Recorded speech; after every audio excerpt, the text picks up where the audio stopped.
We left Spokane with the snow still falling. We must have had about 12 inches or more on the ground, and Dad was taking me to the airport. Teresa had taken off a week earlier to help our aunt in Zimbabwe with her orphanage, and now I was getting ready to take off from Spokane and head to D.C., where I would meet up with that great Buffalo State group. Heading to the gate, I had no idea I'd become such good friends with this long-haired guy on my left, but there was Eve and Candace, and of course my buddy Drew and Christina, get to meet Lazarus and the rest of the team as we were heading for Rwanda on Ethiopian Airlines. We had about a 14-hour flight to Addis Ababa where we would make our connection. Great time to catch up with Drew. Man, we have a good time traveling together. And of course I could show off my GoPro and show him some videos from Jordan, the Syrian refugee camp. And well, some of us definitely slept more than others, but before you know it. Thank you now. Take care. Some in our group were getting their first look at Africa. Kigali. Thank you.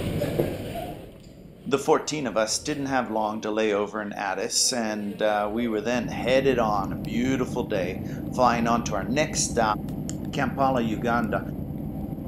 I probably should tell you why I'm going to Africa, but let me ask my buddy Drew. I'm going with the Anne Frank Project. What's that?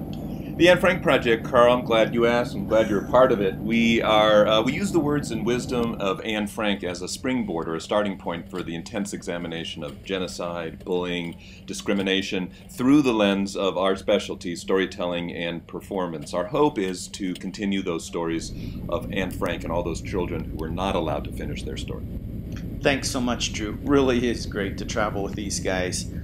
As we lifted off out of Kampala over Lake Victoria, we all had kind of different expectations, different thoughts as we came into Rwanda airspace, started to see those hills of Rwanda and then actually the city itself. A lot of anticipation. So much was unknown for so many in the group. I mean, of course, they knew we would be visiting genocide memorials. They knew we'd be meeting up with Rwandan actors and we'd be hearing survivor testimony. We'd also be seeing the wonderful progress that Rwanda has made. The incredible stories of entrepreneurs overcoming overwhelming odds. But still, what would it be like to be in a prison with thousands of people who had been convicted of genocide? Would genocide still dominate the landscape in Rwanda? What would it be like to walk, talk, and dance with the people? Well, we were all just about to find out. That is, of course, once we woke up, because that last leg of the journey was a tough leg.